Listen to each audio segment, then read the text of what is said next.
They say the biggest decisions are made in a moment. For Elara Vance, that moment was at the altar. Her choice? Run. She shed the designer gown, the billion-dollar name, and the past. She landed in Maple Creek, a quiet town where nobody knows her secret. But to stay hidden, she needs more than a disguise. She needs a shield. Then, boom, enters Liam Thorne, the rugged innkeeper. Their agreement? A marriage of necessity, a simple contract to protect her freedom. But when a ruthless past catches up, they discover their fake vows might be the truest thing either of them has ever known. This is the story of a runaway bride who found love in the one place her fiancé would never look. Welcome to Secret Vows. Subscribe, like, and share. The gown was magnificent, a confection of French Alençon lace and silk mikado that felt less like clothing and more like a beautifully constructed cage. It weighed heavily on Elara Vance's shoulders, each perfectly placed pearl and crystal, a gilded link in the chain that bound her to the future her family had meticulously planned. Below the soaring vaulted ceiling of the Grand Metropolitan Ballroom, beneath the expectant gaze of 300 of the city's most influential and least genuinely happy people, Elara was not a bride. She was the final, exquisite seal on a corporate merger. Her fiancé, Harrison Stone, was beside her, his tailored tuxedo fitting with the intimidating precision of a Roman statue. Harrison was handsome in a remote, well-chiseled way, the kind of man who understood spreadsheets and quarterly reports far better than he understood human emotion. He didn't look at Elara with love. He looked at her with satisfaction, like a collector admires a rare, valuable piece finally secured behind glass. The orchestra swelled, playing Pachelbel's Canon in D, a melody meant for endless devotion, but to Elara, it sounded like a slow, inexorable march toward a gilded, airless tomb. Her hand, gloved in soft kid leather, rested on Harrison's arm. The weight of the 5-carat, cushion-cut diamond on her finger felt unbearable, pressing down not just on her flesh, but on her very soul. She smiled, a practiced, perfect society smile, as she nodded to an elderly couple who owned a vast telecommunications network. Inside, however, a frantic voice screamed, a silent siren wailing against the concrete walls of her composure. This isn't my life. This can't be my story. It was the sight of her grandmother, Nana Rose, sitting in the front row that finally shattered Elara's resolve. Nana Rose, who had always taught her to look for the fireflies, to listen to the rain, and to never settle for a life that didn't make her heart sing, gave Elara a minute, almost imperceptible shake of the head. It was a warning, a plea. Go. The moment was now or never. The minister had just reached the part of the ceremony where he cleared his throat, ready to begin the official proceedings. Elara took a slow, deep breath, pulling the cool, air-conditioned air deep into her lungs, trying to anchor herself. Her mind was a torrent of panic and planning. She had done the preparation weeks ago, in quiet, stolen moments. The escape was not an impulsive whim, but a meticulously constructed strategy. "Excuse me," Elara whispered, her voice surprisingly steady. "I suddenly feel quite faint. The heat. I just need a moment in the vestibule."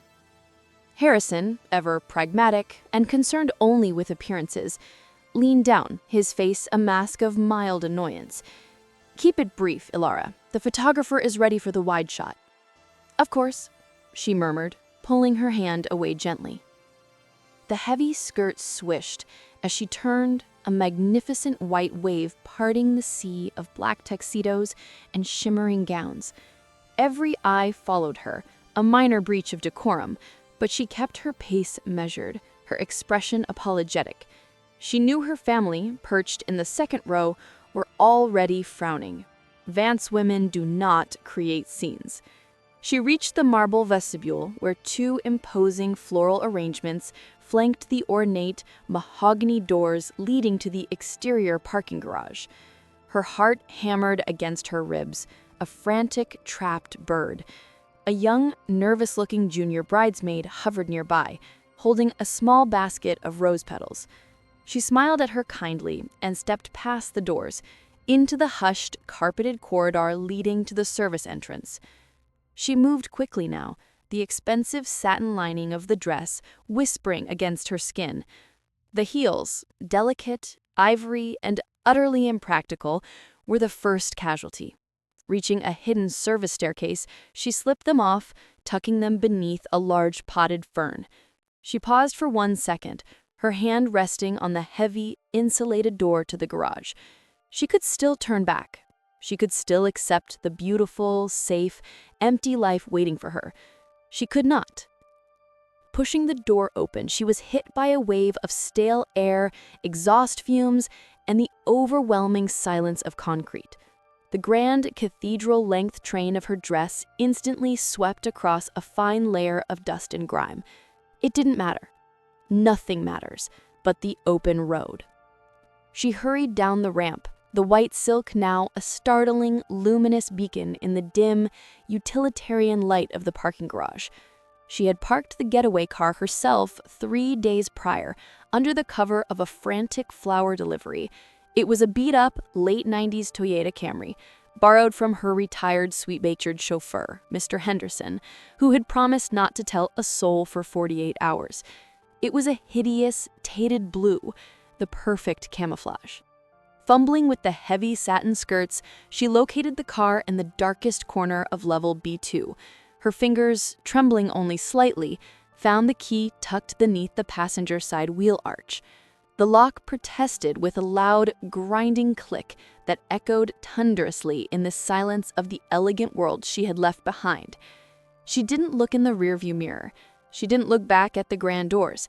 She put the car into drive and sped up the ramps, tires squealing in a glorious, irreverent protest. She burst out onto the busy city street, turning north, toward the vague blue shape of the Appalachian Mountains. For the first 2 hours, the only thing Elara registered was the thumping rhythm of the engine, the wind whipping through the slightly too open driver's window, and the ceaseless adrenaline coursing through her veins. The city melted into suburbs, and the suburbs dissolved into dark, winding highway. She kept the radio silent, needing the stark quiet to process the monumental decision she had made. She was driving away from wealth, certainty, and obligation. She was driving toward absolutely nothing. The wedding gown, now stained with grease from the Camry's interior and smeared with dirt from the parking garage, felt like a joke. She pulled over at the first deserted rest stop after midnight, finding a small, single-stall bathroom with a flickering fluorescent light. There, in the harsh, unflattering glow, she performed her second act of liberation. She stripped off the gown. It was far too beautiful to simply abandon, but too conspicuous to keep wearing.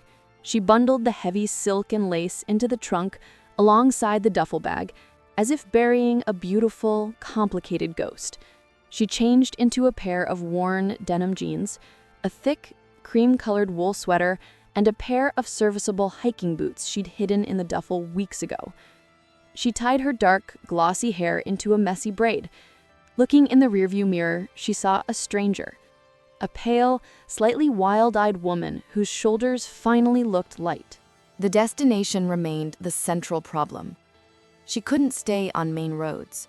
Her family, specifically Harrison's security detail, would be tracking phone records and credit card usage. She needed to disappear into anonymity. Remembering a travel magazine she'd seen months ago, promoting quiet, autumnal escapes, a name surfaced in her mind: Maple Creek, Vermont.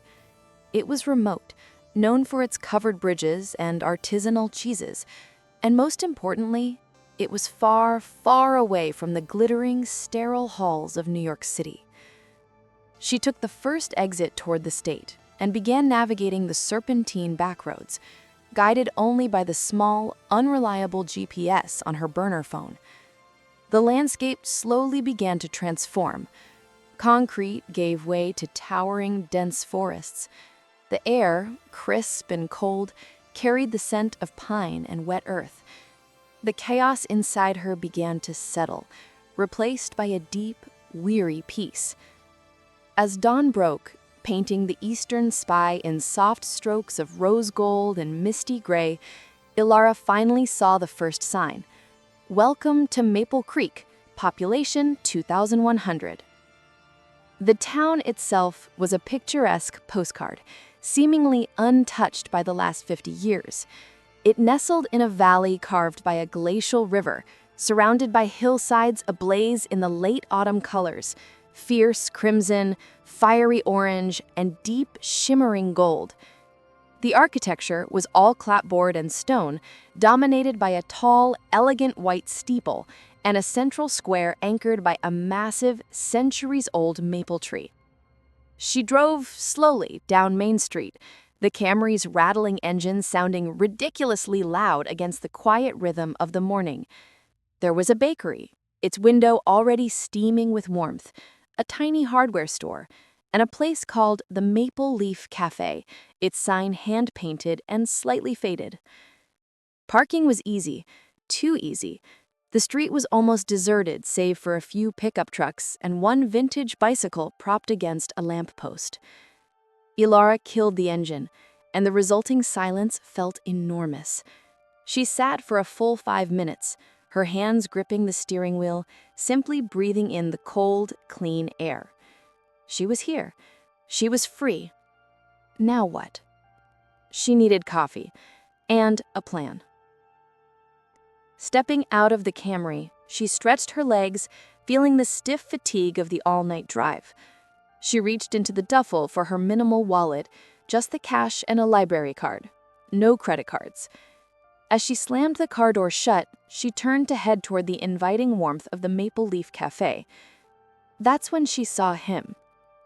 He was emerging from the back entrance of the cafe, hands full, carrying a stack of wood fire cradled against his chest.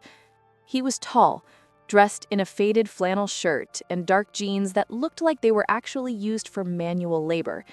His hair was the color of dark walnut, needing a trim, and his face, though framed by a day or two of rugged stubble, was striking. Strong jaw, slightly crooked nose, and eyes the color of the deep, shadowed woods. He looked authentic, rugged, and entirely too watchful. Elara, tired, stressed, and suddenly self-conscious about her dusty boots and expensive sweater, tried to move past him quickly. She was attempting to look like a perfectly normal tourist, but the raw anxiety still clinging to her, combined with the fact she had just abandoned her fiancé at the altar, made her movements jerky and unnatural. She was so focused on avoiding eye contact that she didn't see the massive coil of thick, braided rope lying innocently on the sidewalk near the cafe's door, likely placed there for a delivery or repair. Her right hiking boot caught the coil. It was a clumsy, undignified fall. She pitched forward with a gasp, throwing her arms out. She didn't quite hit the ground, though. The wood carrier reacted with impossible speed, dropping the logs with a clatter and managing to catch her just before impact. She found herself suspended, pressed against the rough, warm wool of his flannel, her hands gripping his strong forearms for balance. The smell of him was intoxicating. Not a cologne or a harsh scent, but something natural. Pine sap, wood smoke, and strong black coffee. "Whoa, easy there," he murmured, his voice a low, gravelly counterpoint to the quiet morning. His grip was firm, supportive, and utterly non-judgmental. Elara pushed back, her cheeks flushing a deep, mortified red. She stumbled slightly, pulling away entirely. I'm so sorry. I didn't see that. I'm a mess," she stammered, running a shaky hand through her already chaotic braid. "Are you all right?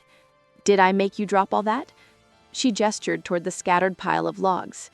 He gave a slow, measured nod, his piercing blue eyes taking every detail of her appearance. The expensive sweater, the pale, exhausted face, and the almost visible tension coiled in her shoulders. He looked like he was trying to solve a complicated geometry problem.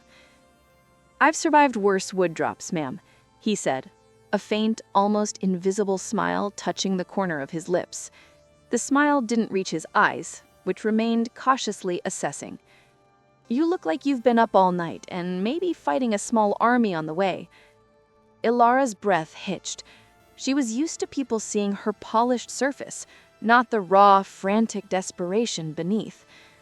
This man saw straight through to the core of her fatigue and flight. "Just a long drive," she managed, looking away. She knelt quickly, starting to pick up the logs, a completely unfamiliar activity. "Don't worry about that," he said, his voice softer now, moving to block her with his body. "I've got it. You look like you need caffeine more than carpentry lessons. Head inside. I'll clear this up." "I really am sorry," Elara repeated, standing up straight. He looked at her again, those forest blue eyes holding hers just a moment too long. "Welcome to Maple Creek," he said finally, without asking her name, without demanding an explanation. It wasn't a question. It was a statement of fact, weighted with an understanding she couldn't possibly have earned. "I'm Liam, and the coffee's hot." Then he turned and began gathering the firewood, his movements efficient and utterly focused on the task at hand. Elara stood frozen for a moment, the cold air finally penetrating the initial numbness of the escape. Liam. The name was as solid and grounded as the man himself. She walked toward the cafe door, knowing that she had just collided, literally and figuratively, with the first, true, unexpected consequence of her freedom. The small-town charm had just met her big city secret, and the intrigue had officially begun. The peace was here, but it was guarded by a handsome, watchful stranger. The aroma of coffee and cinnamon enveloped her as she pushed open the door. The tiny bell above the threshold tinkled, announcing the arrival of a runaway bride searching for a life that was finally and beautifully her own.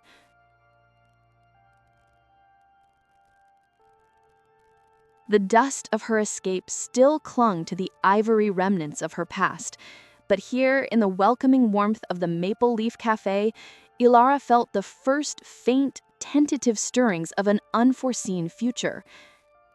Liam would be inside soon, and she knew, with a certainty that transcended logic, that her life was about to change in a way Harrison Stone could never have brokered.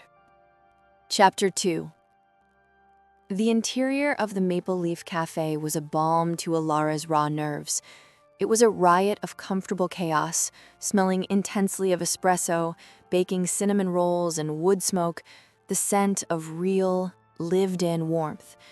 Unlike the cavernous, minimalist aesthetic she was accustomed to, this space was intimate, featuring worn floorboards, mismatched antique chairs, and walls hung with framed photographs of covered bridges dusted with snow or bursting with autumn foliage. The light, filtered through lace curtains, was soft and forgiving. She approached the counter, finding not Liam, but a woman who was clearly his elder, likely his mother. She had the same striking blue eyes, though softened by decades of easy laughter, and her hands, resting on the counter, were capable and flower-dusted. Her name tag read, Clara. "Morning, dear," Clara said, her voice rich with a New England lilt, friendly but businesslike. "You look like you need something stronger than coffee. Espresso, maybe? Or just a long nap?" She managed a weak smile. The kindness felt foreign, unsettlingly honest. "Coffee, please. Black. And I'm actually looking for something more permanent than breakfast." Clara poured the coffee into a thick ceramic mug, the heavy weight of it reassuring in Elara's hand. She slid it across the counter. "Oh, we get a few of you this time of year. Folks chasing the foliage, looking for peace. We have the Maple Hearth Inn right next door. Same kitchen, different roof. Looking for a room?" "More than that, actually," Elara began, suddenly feeling the weight of her lie pressing down. She needed a new name, a new history, simple and unmemorable. She remembered her grandmother, Nana Rose, often calling her Ellie when she was small.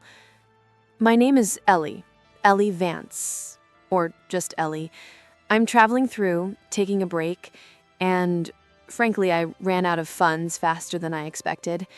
I was hoping you might need an extra hand. I'm willing to do anything. Dishes, cleaning, anything at all in exchange for a room and maybe a small wage." Clara paused, studying Elara over the rim of her own mug. Her gaze was insightful, stripping away the expensive sweater and seeing the genuine desperation beneath. She didn't see a maid. She saw a woman running. "Well, Ellie, just Ellie," Clara said, finally tapping a finger on the counter. "We're short-staffed now that the summer college kids are gone, and with the foliage rush starting, the inn is about to get slammed. We do have a tiny storage room in the back of the inn that we sometimes convert for seasonal staff. It's got a cot and a heater, shared bath, mind you, but it's quiet." "It sounds perfect," Elara breathed, relief flooding her. It was the antithesis of the multi-room, climate-controlled suite she had left behind. Perfectly free. She pointed a thumb toward the back door, the same one Liam had used. "Talk to my son Liam. He handles the inn's logistics and maintenance, and he's the one who approves new hands. He's probably out by the woodpile. Tell him I sent you and you're tough enough to handle Mrs. Periwinkle's sheets. That ought to get his attention." Just then, the door swung open and Liam walked in, bringing a rush of cold air and the clean scent of the outdoors with him. He was carrying a full bucket of ice, his movements economical and strong. He glanced at Elara, Ellie, and then at his mother, a silent conversation passing between them. He clearly recognized her as the disheveled runaway from the parking lot. "She's looking for work, dear." "Ellie," Clara supplied, her eyes sparkling mischievously. "Says she'll do anything. I think she can handle the breakfast shift, maybe help you with the linens at the inn." Liam's expression remained unreadable, his eyes still that disconcerting deep forest blue. He set the ice bucket down with a soft thud. He leaned against the counter, crossing his arms over his flannel-clad chest, a formidable presence. "You're here for a working holiday, then, Ellie." His tone was even, betraying nothing, but the word holiday felt charged with skepticism. "Something like that," Elara, Ellie, said, meeting his gaze squarely, finding a surprising surge of confidence in her lie. She adopted the polite, professional tone she usually reserved for negotiating with corporate partners. "I need room and board for the next few weeks minimum. I'm dependable, meticulous, and I learn quickly. I don't mind physical labor. I can start immediately." Liar, her brain supplied. She had never dependably done anything except attend exclusive charity galas and manage a calendar of social obligations. Liam looked at her hands, the delicate, well-kept hands that were now trying to mimic the grip of a coffee mug. He saw the soft skin, the faint, nearly invisible indentation where the 5-carat diamond had rested just hours before. He seemed to hold the truth in the air between them, considering it. "Our guests pay a premium for quiet, and our sheets are heavy linen. You look like you maybe are more comfortable with silk. The room is small, the work is hard, and the hours start before dawn. You'll be scrubbing scrambled eggs off steel. You're sure you're up to it?" "I am," she said, her chin lifting in a gesture of challenge. The only way forward was through. She was determined to be the person this environment required her to be. Clara intervened with a warm chuckle. "Liam, stop interviewing the poor girl like she's applying to manage a hedge fund. Ellie, the job is yours for a week's trial. Room 14 at the end of the hall. We'll pay you $50 a day, plus the cot and 2 meals. Liam, show her the back way and the linen closet, and then get back to that custom console table for Mrs. Peterson. You have a deadline." Liam sighed, a sound of resignation, mixed with lingering doubt. "Follow me, Ellie." The tiny storage room was smaller than her New York walk-in closet. It was painted a cheerful, if slightly scuffed yellow, with a single high window that looked out onto the sprawling, vibrant forest. There was an iron cot, a small chest of drawers, and a hook on the back of the door. But it was private. It was hers. It was secured with a simple bolt lock that felt more protective than any high-tech security system. After dropping her duffel bag, Elara immediately got to work, starting her new life as Ellie. The reality of manual labor struck her with a physical force she had never anticipated. Her first official task was doing the breakfast dishes for the inn and the cafe. The kitchen was massive and efficient, but the commercial-grade dishwasher was complicated, and the sheer volume of greasy plates and heavy silver felt endless. Her arms ached within 10 minutes. She was used to gentle Pilates sessions and private trainers. This was a baptism by fire hose. Later that afternoon, she was tasked with stripping and making the beds in the 6 guest rooms of the Maple Hearth Inn. The old-fashioned linen sheets, thick and starched, were heavier than she remembered paper being. In room 3, she struggled to tuck the massive, tightly woven corners under the mattress, pulling with all her might. She was accustomed to staff managing the fine motor skills of her life, from making her bed to laying out her clothes. Now, every simple task was a monumental effort, a constant, humbling reminder of her privilege and profound incompetence in the practical world. In room 5, she almost lost the battle with a giant feathered duvet, which seemed to possess a will of its own, refusing to settle neatly into its cover. She wrestled with it, tripping, falling onto the perfectly plumped bed and letting out a frustrated groan. Having a little trouble with the feather monster? Elara shot upright. Liam was standing in the doorway, leaning against the frame, holding a toolbox. He wasn't smiling, but his eyes held that faint, familiar glint of amusement, tempered by his trademark observation. Alara's face was flushed, her hair escaping her braid, clinging to her damp forehead. She looked utterly defeated by betting. "It's a deceptively complicated task, Liam," she managed, brushing the stray hair from her face. "It requires spatial reasoning and superior arm strength, neither of which I currently possess." He pushed off the doorframe and walked over, his boots silent on the plush carpet. He didn't immediately offer to help. Instead, he simply watched her, assessing her exhaustion, the way her shoulders slumped, the slight trembling in her hands. "It's muscle memory," he explained, his voice low, almost instructional. "You treat it like a fight, it fights back. You treat it like geometry, it cooperates." He demonstrated by taking one corner, snapping the duvet cover with a sharp thwack that filled it with air, and then, with 2 quick, precise movements, he tucked it perfectly. It was fast, clean, and elegant, the same efficiency she'd noticed when he was stacking firewood. "There," he said, stepping back, hands dusting off on his jeans. "Cooperation. The trick is to stop trying to force it. That's a good rule for most things, actually." His words, simple as they were, felt like a philosophical critique of her entire past life, which had been all about forcing outcomes, forcing mergers, and forcing herself to be happy with the arrangement. "Thank you," she said quietly, picking up the stack of clean, folded towels. "I appreciate the lesson." He watched her stack the towels carefully, and then he asked the question he'd been holding since their initial collision. "You said you were running out of funds, but that sweater, it costs more than my whole month's salary, doesn't it, Ellie?" The question hung heavy in the warm air of the room, a direct hit to her carefully constructed shield. Her blood ran cold.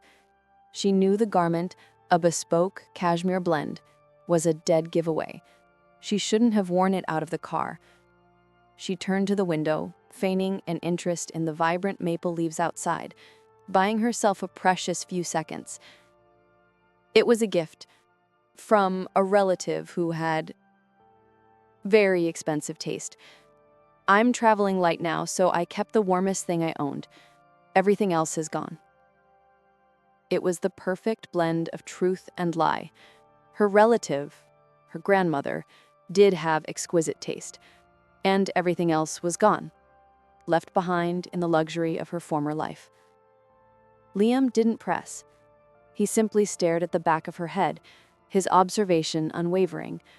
"Well, gifts are nice, but they don't pay the rent," he finally concluded, his tone reverting to detached professionalism. "The inn needs the lock on the boiler room fixed before nightfall. I'll be downstairs in the maintenance room if you need anything else, Ellie." He left as quickly as he arrived, the door closing softly behind him. Elara let out the breath she didn't know she was holding. He was observant, almost dangerously so. He saw the flaws in her cover story, the contrast between her polished exterior and her professed lack of means. But he hadn't exposed her. He hadn't asked the real questions. Not yet. She sensed that his silence was not agreement, but a waiting game.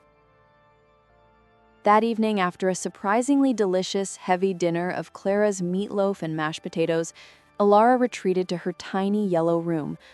The heat from the small radiator hissed and clanked comfortingly, drowning out the silent anxiety that usually plagued her nights in the city.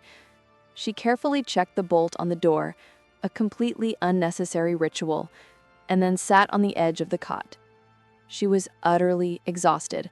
Her shoulders ached, her hands were rough from the detergent and linen, and her feet pulsed with the unfamiliar fatigue of standing all day. She picked up the cheap burner phone she'd been carrying. The battery was nearly dead. She resisted the urge to charge it or turn it on. The phone was a tether, a wire back to a life she was trying to sever. 48 hours had passed since her escape. Mr. Henderson's grace period was over. By now, the world would know. The news cycle would be buzzing with the story of the missing socialite bride. Harrison would be furious. Her family would be devastated, perhaps even ruined. She knew they would be looking. She knew they would be tracing. But here, tucked into the heart of the Green Mountains, hidden within the cheerful chaos of the Maple Hearth Inn, she felt an almost impenetrable cloak of peace. She climbed under the modest, thick wool blanket, pulling it up to her chin. The cot squeaked to protest, but the mattress, though thin, was a luxury of honest rest. She closed her eyes, and for the first time in years, the frantic thoughts did not immediately begin their oppressive spin cycle. She drifted off, her last waking thought not of the opulent life she had abandoned, but of the smell of pine and coffee that clung to Liam's flannel shirt, and the piercing, assessing blue of his eyes. He was her guardian angel and her immediate danger, the man who knew too much and asked too little. She was the runaway bride, but tonight she was just Ellie, and she was finally, wonderfully asleep. The intrigue was deepening, but the simple, unadorned beauty of Maple Creek was beginning its quiet, persuasive work on her soul. She was safe for now, and maybe, just maybe, she was home. Chapter 3. Elara woke before dawn, not to the discreet chime of her personal assistant's custom alarm, but to the demanding shriek of a songbird just outside her high window. Her body, protesting loudly from the previous day's brutal introduction to physical labor, felt less like fine linen and more like crumpled sandpaper. Every muscle ached, a testament to the fact that her previous workouts were decorative, not functional. Yet beneath the discomfort, a strange pride stirred. She had earned this fatigue. This was the honest consequence of her own effort, not the passive results of inherited wealth. She showered quickly in the communal bathroom. The necessity of sharing a space she once owned outright was a humbling lesson in itself, and dressed in her limited wardrobe. A fresh pair of jeans and another thick sweater, this one a muted forest green. She looked, finally, like a tourist who had overstayed her welcome, which was exactly the persona Ellie needed. Downstairs, the kitchen of the Maple Leaf Cafe was already a hive of activity. Clara, radiating energy and the scent of yeast, was juggling pans of sticky buns. The atmosphere was focused. But unlike the tense, silent ambition of a corporate boardroom, this energy felt collaborative and rooted in a singular, delicious goal: feeding people well. Liam was already there too. He was standing by a massive steel work table, not working on wood, but meticulously sorting crates of local produce. Pumpkins, squash, and heaps of vibrant green apples. He was wearing his usual flannel, sleeves rolled to expose forearms corded with muscle. He glanced up as she entered, offering a brief, almost imperceptible nod. It was a wordless acknowledgement that she had returned, that she hadn't given up after one day. "Morning, sleepyhead," Clara chirped, not looking up at her work. "You're on busing duty for the inn-guests this morning, Ellie. Be polite, be quick, and absolutely do not accept anything less than sterling review, even if Mrs. Periwinkle complains about the fluffiness of the bath mat." "Understood," Elara replied, strapping on an oversized canvas apron. The rhythm of the work was hypnotic, a repetitive ballet of lifting, scraping, and wiping that cleared her mind of the paralyzing complexity of her past life.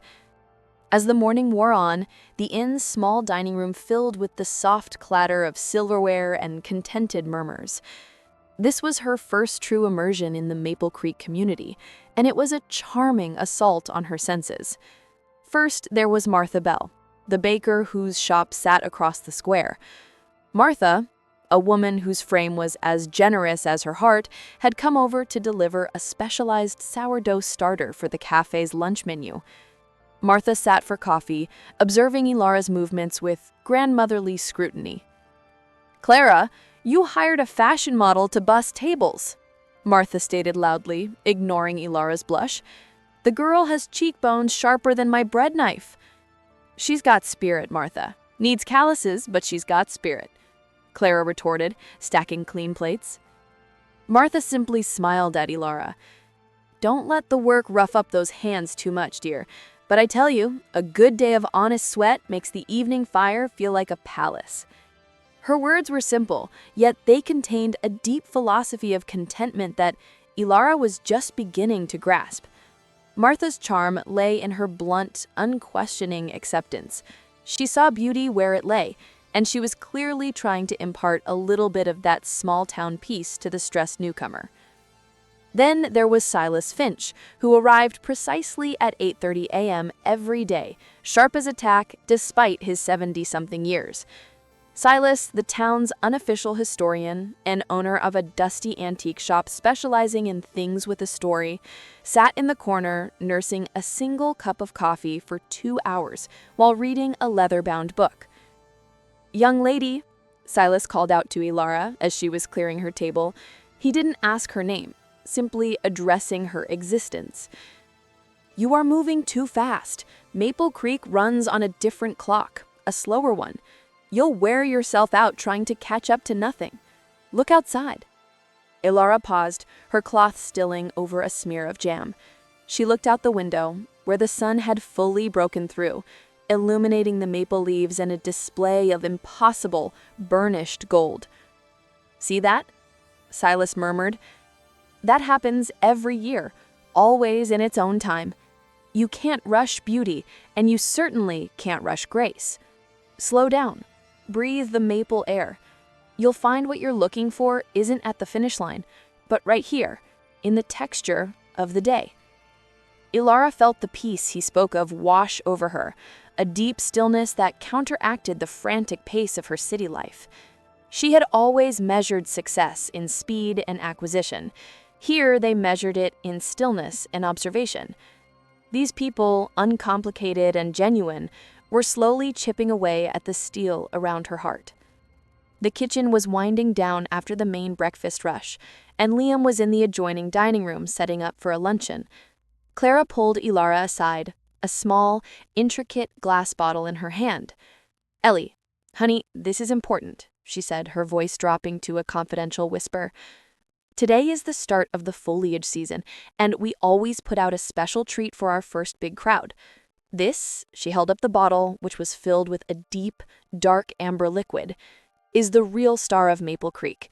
This is the limited edition Dark Robust Maple Reserve. It's from a single centuries-old grove of trees down on the Thorne land." Liam taps it himself. "We only bottle 12 a year, and the profit goes entirely to the local children's library fund.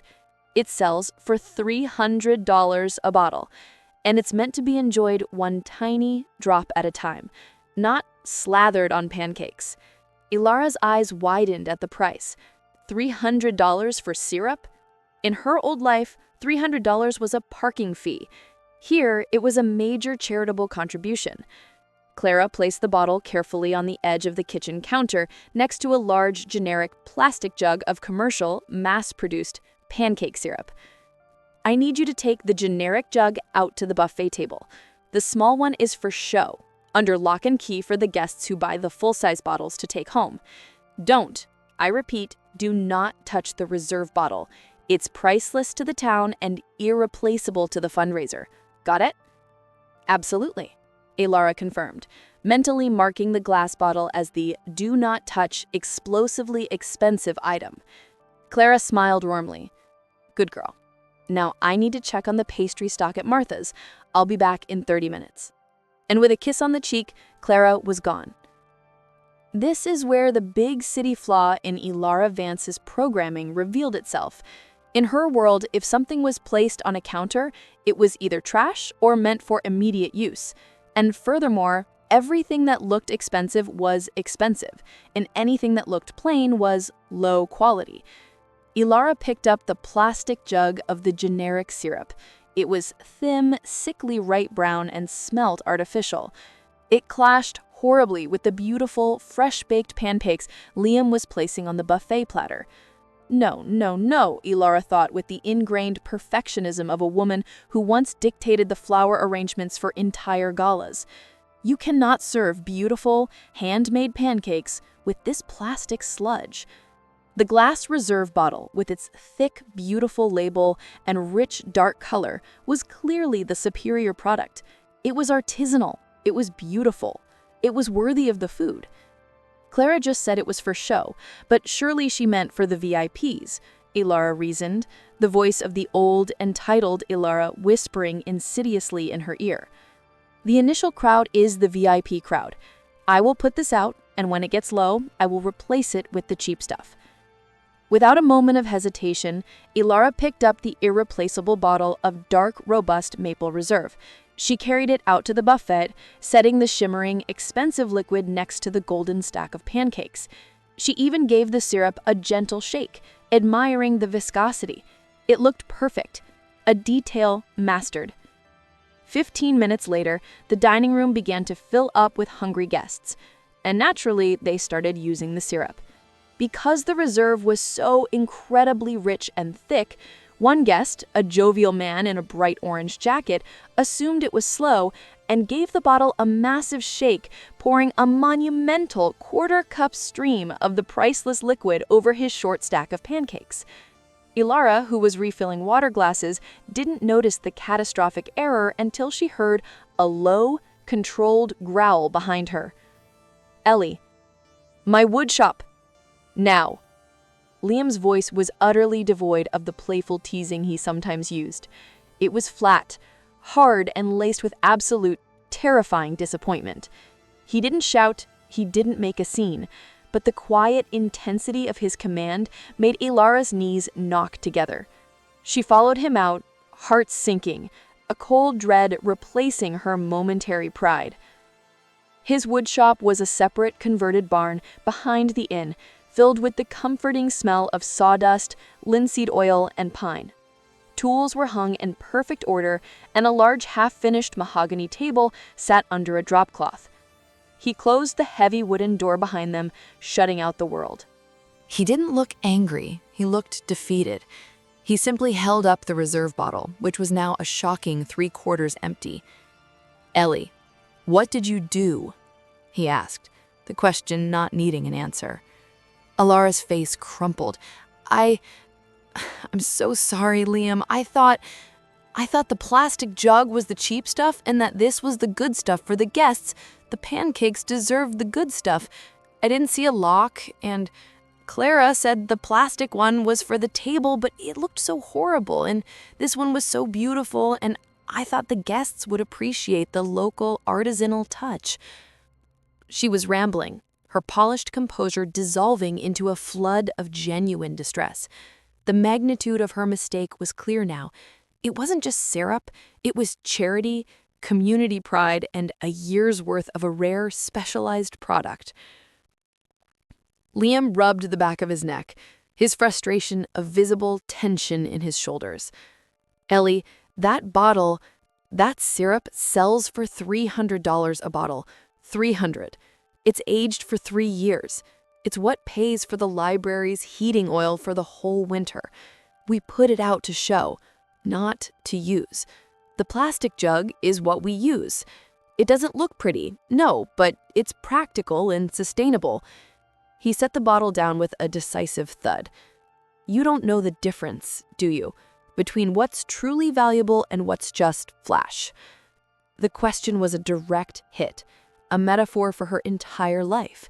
She was the one who was beautiful, artisanal, and utterly useless for practical, everyday nourishment. No, she whispered, hanging her head. I don't. I grew up where everything beautiful was disposable and everything practical was hidden. I didn't know. I'm truly sorry, Liam. I'll pay for it. I have some cash in the car. I'll give it all to you. He looked at her then, and the anger finally left his eyes, replaced by that familiar deep-sea curiosity. He saw her shame, her immediate willingness to pay the steep price, and the total lack of malicious intent. No, you won't pay for it, he said, his voice softening, the gravel returning. It's already poured onto some tourist's breakfast. It's gone. But you're going to learn where that syrup comes from. All of it. He walked to a workbench and pulled 2 heavy fleece-lined jackets off a hook. We're taking an unauthorized field trip. Put this on. It's cold in the sugar bush, and you need to see what $300 worth of honest, hard work actually looks like. They drove out of town in Liam's old, battered pickup truck, a vehicle whose exterior suggested the apocalypse and whose interior smelled of earth and old leather. Elara sought close, the fleece jacket surprisingly warm and carrying the faint, reassuring scent of pine and Liam.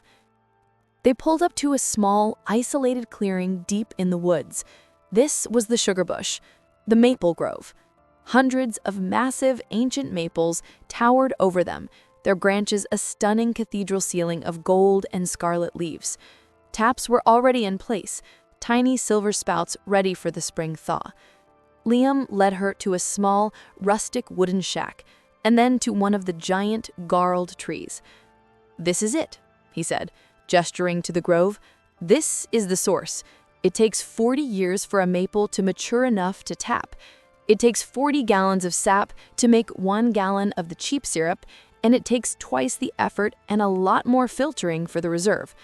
You see how dark this is? He scraped away a bit of bark. It's about patience, Ellie. It's about respecting the process and the history. He didn't lecture, he taught.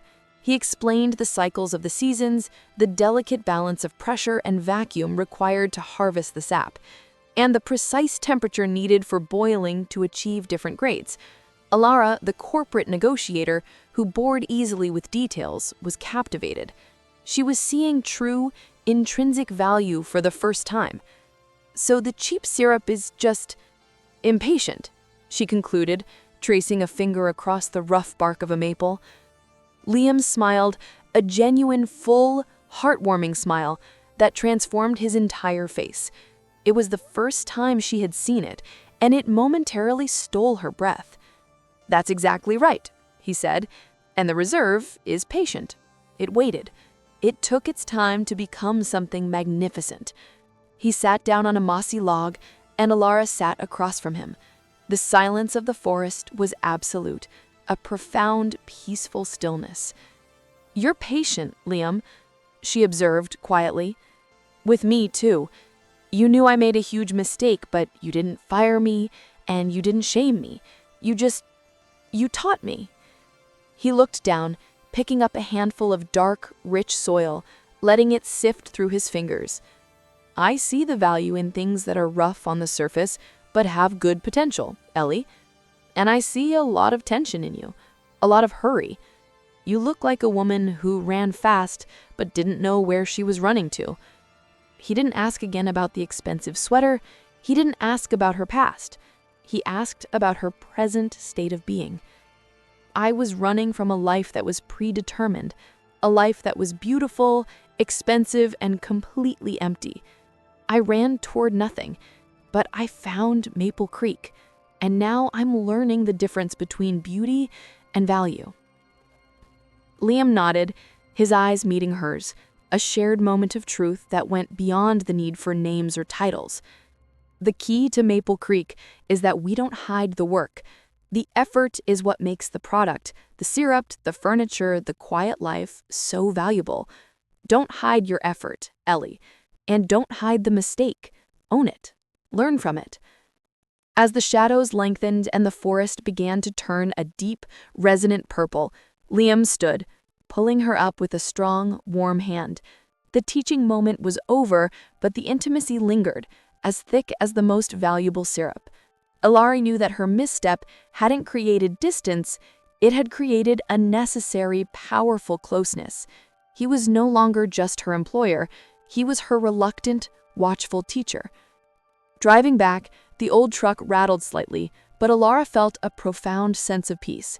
She had traded a world of polished services for one of honest grit, and in the heart of the sugar bush, she had seen the genuine value of a slow, patient process, a process she hoped Liam would continue to apply to her guarded heart.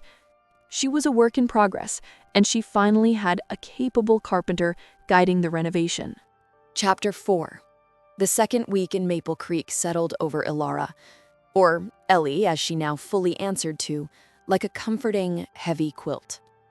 The initial shock of flight had given way to a profound, bone-deep satisfaction found in simple rhythms.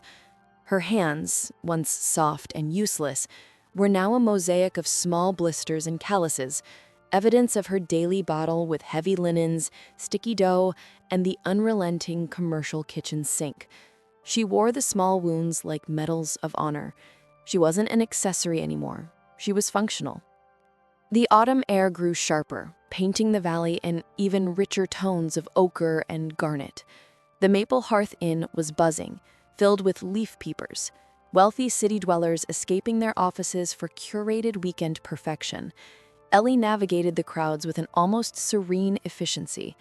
She had developed an uncanny ability to anticipate guest needs, a skill honed not by serving others, but by years of anticipating the demanding whims of her own social circle. Her relationship with Liam had evolved into a careful, almost silent partnership. Following the Great Syrup disaster, their dynamic had shifted entirely. He no longer treated her with detached suspicion. Instead, he treated her as a competent, if slightly fragile, apprentice. They began working side by side on small projects around the inn, tasks that required two sets of hands. One crisp Tuesday afternoon, they were in the main dining hall, carefully sanding down a long, antique communal table that had seen better days. The rich aroma of cedar and pine mixed pleasantly with the faint, lingering scent of baked goods. Liam, efficient and focused, guided her hands over the raw wood.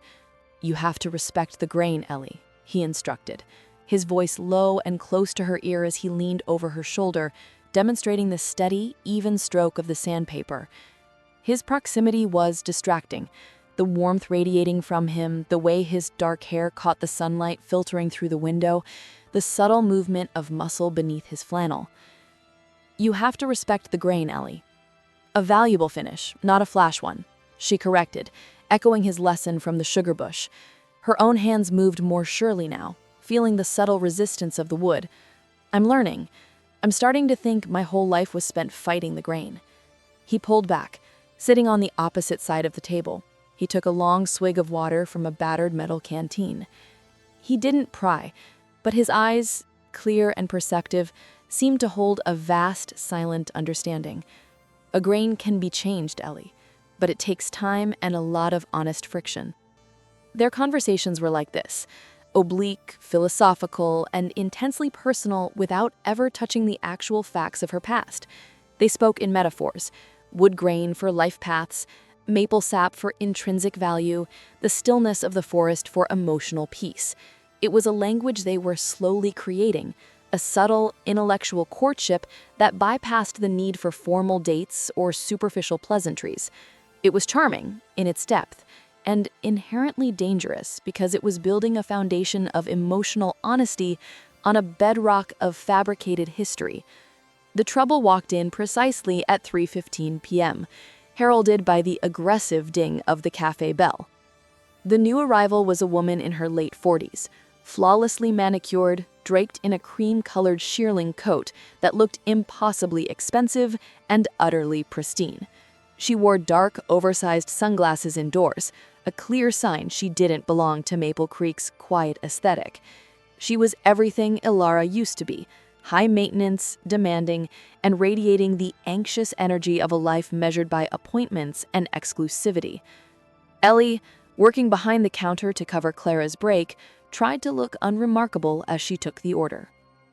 "I need a large oat milk latte, extra foam, and if you have anything that isn't rustic, I'll take that too," the woman said, her voice sharp and brittle, carrying the unmistakable rapid-fire accent of Manhattan society.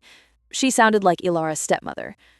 "We have a fine selection of artisanal scones, ma'am," Ellie replied, her voice carefully modulated to sound sweet and entirely provincial. Her composure was almost flawless, but her heart had begun to drum a frantic rhythm against her ribs. The woman sighed dismissively, pulling a glossy, oversized magazine from her designer tote bag and slapping it down on the counter. "Whatever. Just make the drink fast. I need to read up on this ridiculous society scandal. My husband's firm is handling the fallout. Absolute debacle." The magazine lay open right on the counter, the page visible between Elara and the wealthy tourist. It was Town and Country, a publication Elara used to receive monthly, and the headline, splashed in elegant, brutal calligraphy, hit her with the force of a physical blow.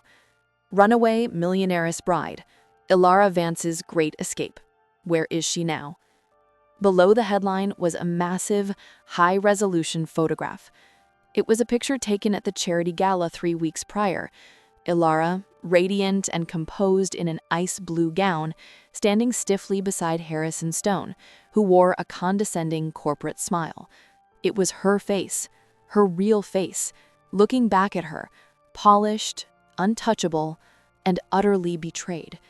The effect was instantaneous and paralyzing.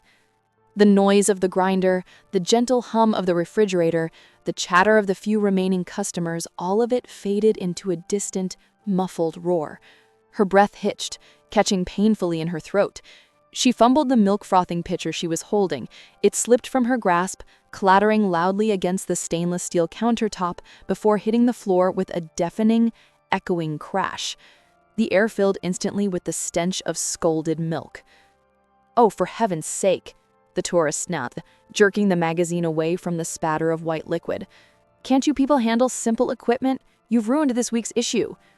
Ellie couldn't move. Her body had locked up, her eyes glued to the photograph of her former self. It wasn't just a picture.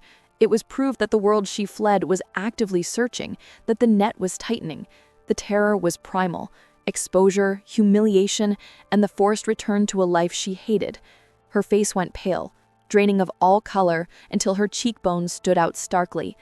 Liam, who had been quietly wiping down the communal table in the next room, reacted with the same lightning-fast efficiency he had demonstrated when catching her fall earlier on in the day. He didn't ask what was wrong. He didn't need to.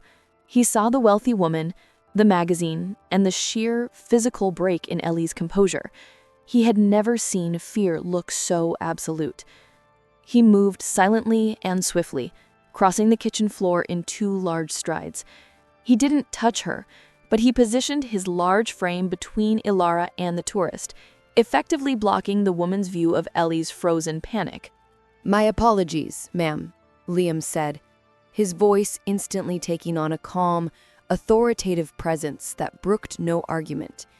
He was the protector now, the owner, the man in charge. "Ellie is new to the commercial equipment. I will make your latte personally, on the house. Please, take a seat and I'll clean up this mess." He gently guided the demanding tourist away from the counter and toward a seat near the window, his hand firm on her elbow. The woman, momentarily cowed by his rugged intensity, and his promise of free service, obeyed. Once the woman was settled, Liam returned to Elara, who was still standing motionless, her knuckles white as she gripped the edge of the counter. He reached over and, with an almost tender efficiency, took the magazine, which the tourist had abandoned on the counter near the sugar dispenser. He didn't look at the headline. He didn't need to. He simply slid it, face down, and covered it with a pile of menus. "Breathe, Ellie," he commanded, his voice a low, steady rumble close to her ear. "Just breathe. Out, now in." He placed one of his large, calloused hands gently on her back, his touch surprisingly grounding. The scent of pine and sawdust was instantly reassuring, pulling her back from the dizzying edge of panic. I need to go," she gasped, her voice sounding foreign, high and thin. "I need to get out of here, now." "No," Liam said, his voice absolute. "You don't need to do anything but move your feet. Go to the back office, lock the door. You're on the clock, and Clara needs you here. We don't run." He steered her toward the back kitchen, guiding her past the sputtering milk frother and the spilled puddle. He gave her shoulder a brief, reassuring squeeze, the silent message clear. "I see something is wrong, and I'm covering for you." Elara stumbled into the small, cramped office, shutting the door behind her with the shaky click of the lock. She leaned against the wooden panel, finally allowing herself to hyperventilate, clutching her chest where the terror was slowly turning into the cold, hard weight of reality. The safe illusion of Maple Creek had been shattered by one glossy page. Her past was still breathing, still hunting. Liam, meanwhile, was cleaning up the mess and calmly making the oat milk latte for the demanding tourist. He was focused and professional, yet his mind was racing. He knew the name Ellie was a lie. He knew the expensive sweater was a clue. But the terror in her eyes, the look of a hunted animal, was not fake. It was real, raw, and desperate. Later that evening, after the cafe had closed and the tourists were settled into their rooms, Liam sat alone in his woodshop, the air thick with cool silence. He had managed to discreetly retrieve the discarded Town & Country magazine. He opened it, his strong fingers tracing the photo of Elara Vance and Harrison Stone. He studied the flawless, distant society woman in the picture, comparing her to the pale, hard-working, and deeply vulnerable woman currently sleeping in the converted storage room of his inn. Elara Vance. He murmured the name into the quiet space. He read the summary. Runaway bride, daughter of media magnate, left fiancé at the altar, disappeared with no trace, corporate merger in jeopardy, high-level search underway. Liam didn't feel betrayal over her lie. He felt a surge of protective resolve. She wasn't a thief or a criminal. She was running from a cage of gold, and someone powerful was trying to drag her back. The long drive was a cross-country escape from a prison she was born into. The realization changed everything. His initial skeptical curiosity solidified into something much deeper, much more committed. He knew he should report her. He knew he should call the authorities, or worse, her family, to avoid being entangled in a massive corporate scandal. But when he remembered the sheer, unguarded panic in her eyes, a deeper instinct took over. The instinct of a man who cherished the genuine, the honest, and the vulnerable. He carefully tore the page out of the magazine, crumpling the expensive paper in his fist. He was no longer just her employer. He was her unexpected protector. He stood up, walking to the small, wood-burning stove in the corner. He threw the crumpled magazine page into the embers. It caught fire quickly, flashing brightly, the image of Elara Vance burning away until all that was left was ash. He looked out the window, toward the dark, quiet inn, thinking of Ellie. "You chose this life, even if you lied to get it," he thought, his gaze fierce, "and I'm going to help you keep it." The peace she had begun to find was now threatened, but her unexpected love was about to face its first high-stakes test of loyalty and courage. The air in the Maplehurst Inn the morning after the Town and Country sighting was thick and fraught, less like the comforting scent of baked goods and more like the tense silence before a major snowstorm. Elara, having spent a night curled sleeplessly on her small cot, felt every nerve ending vibrating with residual panic and crushing realization. The biggest lie of her life was now the biggest secret of his. She went through her morning routine, clearing tables, wiping down the counters, prepping the coffee station with an almost manic energy, desperate to appear normal. She avoided Liam's gaze with the practiced skill of a lifelong society attendee dodging an unwanted conversation. She knew he knew. The crumpled paper in his fist, the low command to breathe, the protective barrier of his body, it all confirmed that her cover was shredded, and her fate now rested entirely in the calloused hands of the quiet innkeeper. Clara, oblivious to the high-stakes drama simmering beneath her cheerful exterior, noticed only Elara's heightened efficiency. "My goodness, Ellie, you're flying today. Did you get a burst of pine-scented energy?" Clara jested, stacking a basket of piping hot biscuits. "Just trying to keep up with the leaf peeper rush, Clara," Elara managed, forcing a weak smile. Her voice sounded strained even to her own ears. Liam was equally quiet, moving through the cafe and inn with deliberate, measured steps. He wasn't avoiding her, but he wasn't seeking her out either. He watched her. Every time she looked up, he found his eyes on her, not with judgment, but with an intense, quiet assessment that felt far more intimate than any shouted accusation could have been. It was the look of a man processing a vast, complicated truth. It was shortly after 10 a.m. that when the breakfast rush had finally tapered off, that Liam made his move. He appeared in the kitchen, wiping the last traces of sawdust from his hands. "Ellie," he said, his voice flat, "I need you to come with me. The woodshop needs new hardware for the custom cabinetry project, and the supply store is all the way across the valley. It's an essential run, and I need a reliable second set of eyes for inventory." Elara's heart pounded. A reliable second set of eyes was a thinly veiled excuse. This was the conversation. This was the moment of reckoning. She nodded silently, pulling off her apron. "Just let me grab my jacket." "Wear mine," he offered, tossing her his heavy, wax canvas jacket from the back of his chair. "It's getting cold on the river road." The jacket was warm, heavy, and smelled distinctly of him: pine resin, fresh air, and coffee.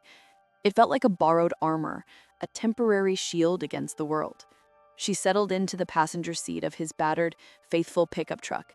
The engine turned over with a comforting, familiar rumble, and they pulled out of the quiet square of Maple Creek, leaving the inn and her precarious sanctuary behind.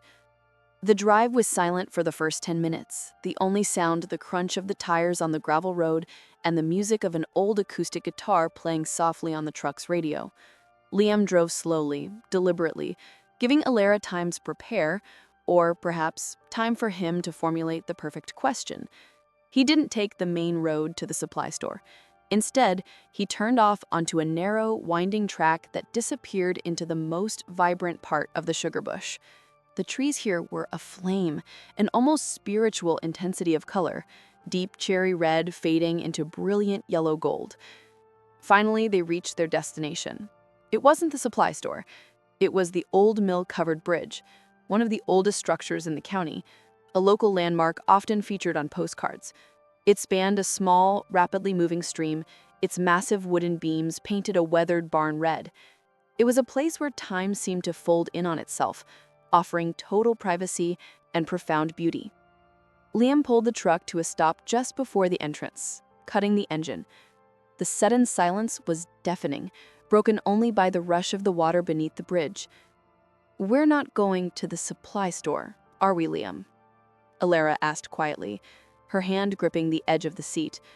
She was nervous, but she was also tired of running. Liam turned the key in the ignition, leaving the truck in the accessory position so the radio could continue its gentle serenade. He turned to face her, his arm resting on the back of the seat. His eyes, the startling blue of a winter sky, were calm and utterly without malice. "We're going to have the conversation you've been dreading since that society woman walked in yesterday," he stated simply. And this seemed like the only place in the county quiet enough for the truth. He reached across the console, his large hand resting near hers, but not touching. He didn't ask about Harrison or the merger or the 5-carat diamond. He cut straight to the core. "Elara Vance," he said, finally using her real name, the sound of it shocking and intimate in the small cab of the truck. "I won't ask you why you left a wedding. That's your choice. But I need to know why you chose to lie to my mother and me, why you chose to become Ellie, and how dangerous it is for you to be here now. I can't protect something I don't understand." Elara took a deep, shuddering breath, the scent of Liam's jacket filling her lungs. The need for honesty, for the first time in her life, outweighed the compulsion to hide. "I lied because Elara Vance is a commodity. She's the heir to Vance Media, my father's company. She was the final piece of a massive, hostile acquisition deal with Harrison Stone's corporate finance firm. That wedding wasn't a marriage. It was a signing ceremony. It secured the merger, made Harrison billions, and cemented my father's legacy, regardless of what I wanted." She looked down at her hands, the rough, calloused hands of Ellie, the maid. "I was raised to be compliant, to be beautiful, and to never, ever be heard. Every decision, from my major in college to the flowers at the wedding, was made for me. I was the polished veneer on a life that was hollow. I was expensive, and therefore I was valuable, but I had no value as a person." Tears welled in her eyes, but she blinked them back fiercely. She wasn't going to cry over her privileged pain. 3 hours before the ceremony, I saw the final merger documents. Harrison had included a clause that stripped my entire family of voting power if I ever filed for a divorce. It was a lock-in, a way to ensure total control of my family's legacy. It was the ultimate betrayal. I realized I was signing away my freedom, my voice, and my only leverage over my own life forever. So I ran. She looked up at him, her eyes pleading for understanding. "I didn't run to a new life. I ran to an empty life. I drove until I had no plan left, no money left, and no GPS signal left. Maple Creek was the end of the road. I became Ellie because she has nothing, she knows nothing, and she doesn't owe anyone anything. Ellie is free. And when I ran out of money, I had to work for the first time. I scrubbed floors, I wrestled laundry, I failed at pouring syrup, and for the first time, Liam, I felt real. I earned my fatigue. I earned my dinner. And that is why I lied, to keep Ellie alive." Liam listened without interruption, his expression softening progressively as she spoke, the curiosity in his eyes changing into a deep, tender empathy. When she finished, he didn't offer platitudes or cheap comfort. He addressed the core of her fear. "Harrison Stone is hunting you. He's not looking for a woman who ran away. He's looking for the asset that validates his merger. He's looking for the millionaires." "Yes," Elara confirmed, shivering slightly despite the heavy jacket. "That magazine means they are close. They're asking around. They will trace the car, everything." Liam reached out then, covering her rough, newly calloused hand with his own.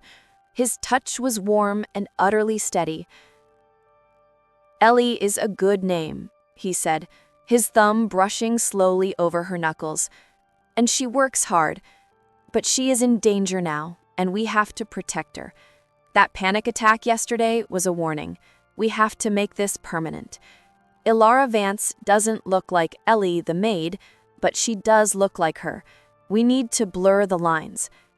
He squeezed her hand gently, his voice dropping to a confidential murmur, the sound wrapped in the gentle rush of the stream. "I know what it's like to try and escape a life that was chosen for you. Elara, my family has been doing this for 5 generations.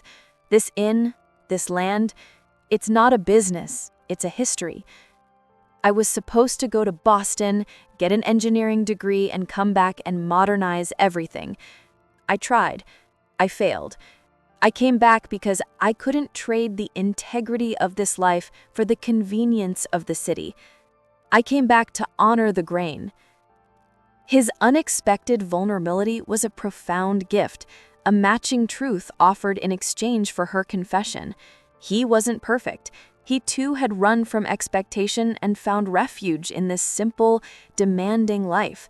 The shared moment of honesty deepened their connection tenfold. "So, what do we do?" Elara asked, leaning slightly toward him, her voice filled with a new trust. Liam outlined his plan, his eyes burning with focused intensity.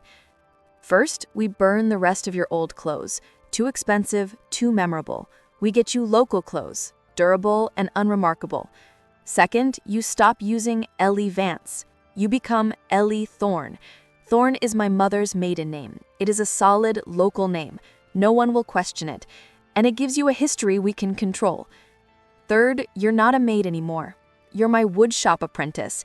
You'll be working in the back with me, sanding, staining, building. It's less visible, and it gives us a cover for being together constantly." Elara felt a thrill of excitement mixed with the apprehension. Working side by side with him, hiding in plain sight, living under his protection, it was a sudden electric intimacy. "Ellie Thorne, apprentice woodworker," she repeated, testing the name. It felt grounded, honest. Liam finally lifted his hand from hers, but only to brush a loose strand of hair from her cheek. His gaze was tender, protective, and profoundly possessive. "No one in this town will betray you, Elara. Not Clara, not Silas, not me. But we have to be smart. We're in this together now." His words, "we're in this together now," resonated louder than any wedding vow she had ever contemplated. In the middle of the old covered bridge, surrounded by the overwhelming, peaceful beauty of the autumn forest, she found that the escape she had made for freedom had inadvertently led her straight to the most unexpected form of commitment: shared risk, shared truth, and a growing, powerful, genuine love. She reached out and placed her hand over his, confirming the pact. "Together," she whispered. This marks the end of part 1 of Secret Vows. What a journey. Ellie and Liam proved that the truest riches aren't found in a vault, but in an honest, simple life. They traded a world of silk and secrets for the profound peace of the woodshop and the hearth. Their story is a beautiful reminder that when you choose freedom, you find your family. If you loved watching Ellie and Liam build their home together, please give this video a like. It really helps our channel grow.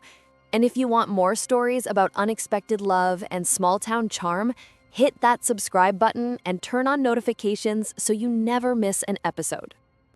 We want to know, what moment sealed their fate for you? Was it the close call under the covered bridge, or Liam's declaration at the woodshop?